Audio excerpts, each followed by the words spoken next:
मित्रों, आप गरीब हैं, अमीर हैं, इन चीजों की चिंता छोड़ दो दोस्तों। एक बात की जरूरत होती है, आपका आप पर भरोसा होना चाहिए।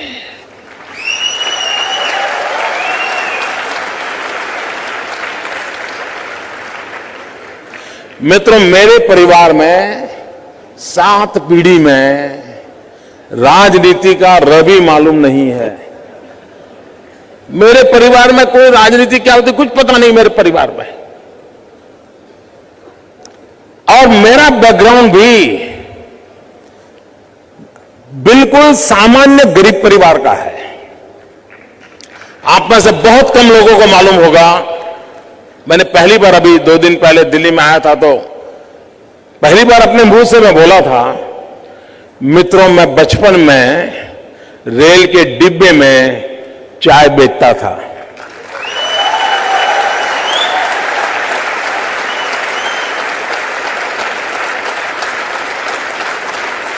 और आज आपके सामने खड़ा हूं।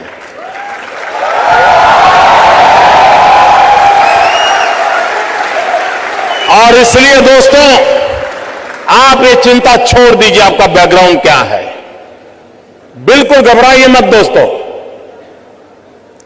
आप किस परिवार में पैदा हुए हो, किस अवस्था में पैदा हो, चिंता छोड़ दीजिए दोस्तों। अगर आपके दिल में समाज के लिए, देश के लिए करने की आग है, निकल पड़िए दोस्तों, रास्ता अपने आप मिल जाएगा।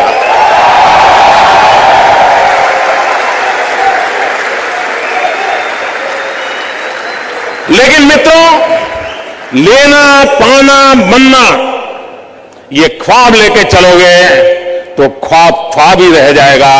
लेकिन देने के मिजाज से निकलोगे तो दुनिया आपके चरण चूमने लग जाएगी। ये मैं आपको विश्वास देता हूं।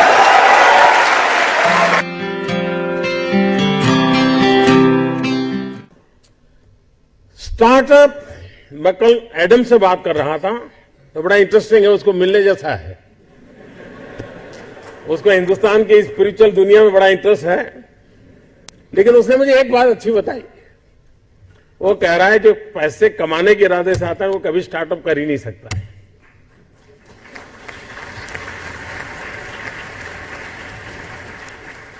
जो कुछ करने के इरादे से आता है, पैसे उसके लिए बाय प्रोडक्ट होते हैं।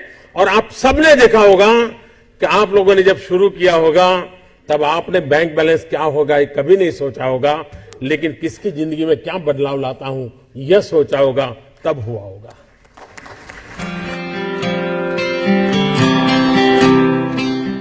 मित्रों, कभी कभी नौजवानों की जिंदगी में कठिनाई आती है। सुबह अगर किसी क्रिकेटर की अखबार में फोटो देख ली, उसकी बड़ी वाहवाही हुई देख ली, तो मन करता है यार क्रिकेटर बनना अच्छा होगा। दोपहर को किसी टीवी चैनल पर किसी फिल्मी कलाकार का नाम रोशन दिखता रहे तो मन करता नहीं यार ये अच्छा है।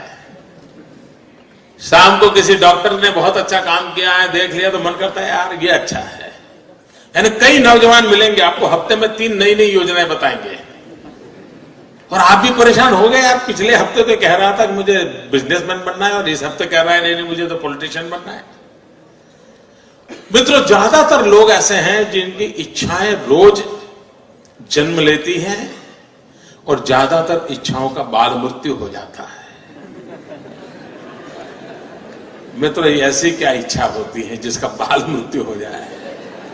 कुछ लोगों की तो इच्छा ऐसी होती है जिसका गर्भधारण ही नहीं होता।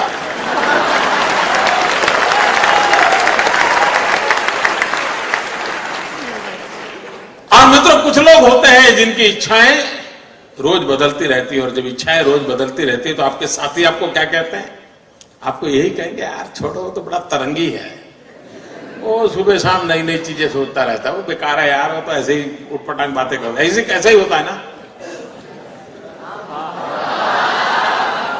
मित्रों, मेरा कोई नौजवान साथी ऐसा नहीं होना चाहिए जिसकी इच्छाएं लोगों के लिए मजाक का कारण बने। कोई नौजवान ऐसा नहीं होना चाहिए जिसकी इच्छाएं तरंग बन जाए। और इसलिए मित्रों आवश्यक है और कोशिश करनी चाहिए। इच्छा बुरी चीज नहीं है।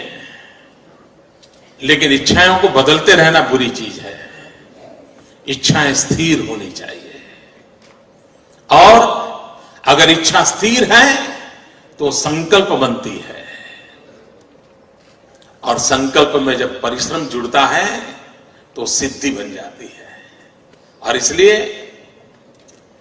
इच्छा प्लस स्थिरता इज इक्वल टू संकल्प, संकल्प प्लस परिश्रम इज इक्वल टू सिद्धि।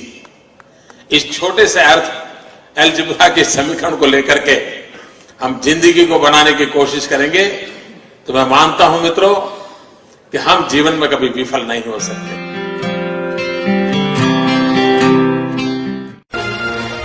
मैं मेरे नगर वड़नगर से कभी कभी ट्रेन के अंदर विसनगर जाया करता था। एक 12-15 साल का किशोर जिसको पोलियो हुआ था, कमर के नीचे का शरीर काम नहीं कर रहा था, वो मुश्किल से ट्रेन के अंदर चढ़ गया। उस गंदे कपड़े थे, भिक्षुक जैसा लगता था, लेकिन वो भीख नहीं मांगता था और हर किसी के पास जाकर के वो रिक्वेस्ट करता था मुझे बूट पॉलिश करने के लिए दीजिए। और उस समय 10-15 पैसे में बूट पॉलिश होती थी। और लोग कभी दया भाव के कारण, कभी करुणा के भाव के कारण उससे अपना जूतों की पॉलिश करवाते होंगे। लेकिन मैंने देखा, पॉलिश वाले करने वाले बहुत देखे थे, लेकिन इस बच्चे की तरफ मेरा ध्यान गया। मैं देख रहा था क्या कर रहा है। उसने क्या किया, अपने गंदे टूटे फूले झोले में से उस दिन का टाइम्स ऑफ इंडिया निकाला और उस पर लिखा था, ग्राहक के प्रति उसने लिखा था कि आज का दिन बहुत ही शुभ हो, आपकी यात्रा शुभ हो, आपके सारे काम सिद्ध हो। अंग्रेजी में उसने एक छोटा वाक्य लिखा था। और जैसे ही उसने जूते दिए पॉलिश करने के लिए, तो इसने उनके हाथ में टाइम्स ऑफ इंडिया पकड़ा दिया। उस ग्राहक को भी लगा कि 10 पैसे में पॉलिश हो रही है और 1 रुपये का अखबार पढ़ने को मिल जाता है। इस घटना को मैं देख रहा था तो मैंने उस बालक को पूछा, मैंने कहा भाई तू हो कौन? बोले मैं कर्नाटक का हूं, कोई परिवार में है नहीं, मेरी शरीर की हालत अच्छी नहीं है, लेकिन मैं सम्मान से जीना चाहता हूं, इसलिए मैं यहां पहुंच गया हूं, करते करते काम कर रहा हूं। और बोले मैं लोगों की सबसे अधिक सेवा करना चाहता हूं। बोले हर दिन सुबह एक टाइम्स ऑफ इंडिया खरीद लेता हूं और दिन भर में 25-30 लोगों की जब पॉलिश करता हूं, 5 मिनट 7 मिनट पॉलिश करता हूं, उतनी देर वो अखबार पढ़ लेते हैं और मुझे आशीर्वाद भी देते हैं, पैसे भी देते हैं।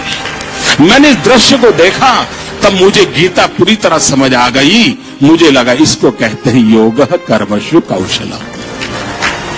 पॉलिश करने वाले काम को उसने योग बना करके जिस प्रकार से उसमें प्रोफेशनलिज्म ला करके काम किया था, और यही तो योग कर्मशु कौशलम है, जो जिंदगी को जोड़ देता है, कार्य में जीवन को जोक देता है। वो यौगिक अवस्था को प्राप्त करके जीवन में एक अद्भुत अनुभूति का एहसास करता है। संगठन का काम करना ये उनका जो मूलतम कार्य है वो है। कई प्रांतों में पार्टी का काम करते रहे हैं और जिन लोगों के साथ काम करते रहे हैं उनको भी लगता है कि वो टफ टास्क मास्टर हैं, डिसिप्लिनरियन हैं, नए नए आइडियाज उनको सूझते हैं। अगर वो चुनाव लड़वा रहे हैं पार्टी को किसी प्रांत में, तो उसमें भी वो क्रिएटिव हैं।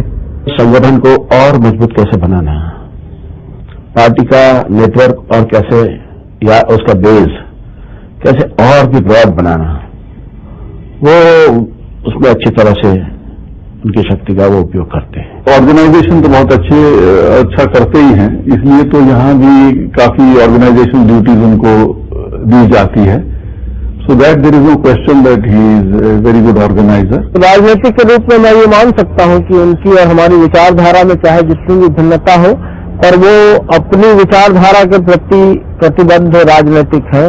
और उनके बारे में जो आम धारणा है वो ये है कि संगठन के में उनकी बड़ी अच्छी पकड़ है।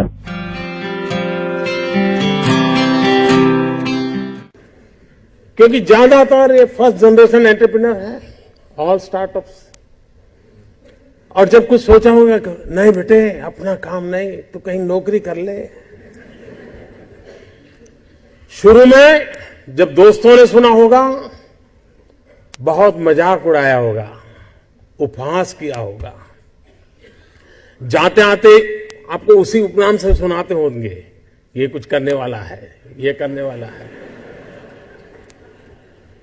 फिर एक पल आया होगा, सारी दौर विरोध हुआ होगा, सब दूर परिवार के लोगों ने विरोध किया होगा, नहीं ये नहीं करना है, जाओ कमाओ, नौकरी कर लो, देखो उसका पहचान है, वो नेताजी को जानते हैं, जाओ उसको मिल लो।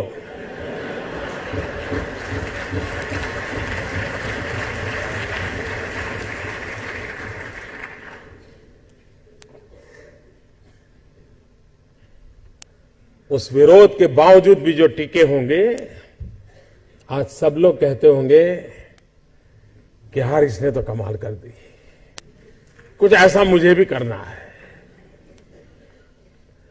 हर किसी के स्टार्टअप की जिंदगी की यही कहानी है। एक भीतर से एक ऊर्जा होती है, भीतर में एक सपने होते हैं, उसके साथ खप जाने का इरादा होता है, तब जाकर के परिस्थितियां पलटती है। और दुनिया में हर किसी ने यही किया होगा।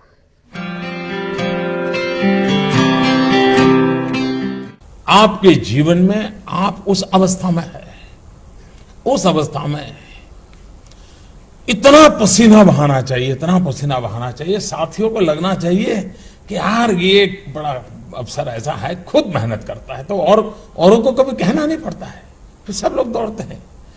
आप अगर बोर्ड लगाओगे एक समय पर ऑफिस आना चाहिए, उसकी उतनी ताकत नहीं कि आप समय के पहले 5 मिनट पहुंच जाए, उसकी ताकत है।